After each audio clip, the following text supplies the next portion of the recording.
Hi everyone, I'm Elizabeth with the Manchester Acupuncture Studio, and today we're going to talk about acupressure points for earaches and ear pain.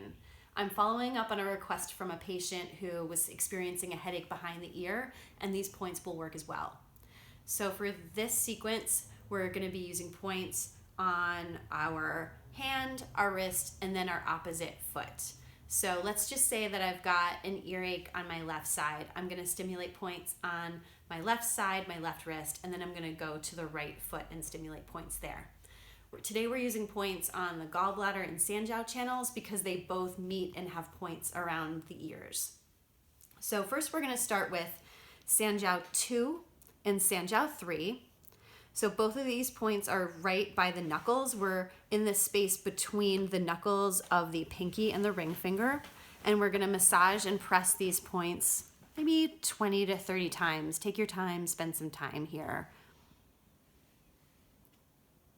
Both of these points are especially good for ear disorders, but Sanjiao 3 is the most important point for ear disorders. After that, we're going to go to find the top of the wrist and measure 2 finger widths up and locate the space in between the heads of the 2 bones of the lower arm. And this is Sanjiao 5. Sanjiao 5 is also good for ear disorders, but it's especially good for headaches that are on the side of the head.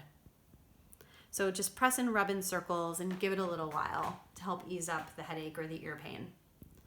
And the last thing we're going to do is we're going to go to the opposite foot, and we're going to find the space in between the bones of the pinky toe and the next toe over. These are 3 gallbladder points: gallbladder 41, gallbladder 42, and then gallbladder 43. And we're going to massage these points. You can use your finger rubbing back and forth like I am, or you can get in there with your thumbs and really dig in. All of these points are good for disorders of the eyes and the ears, but they're especially good for a one-sided headache. And that's it.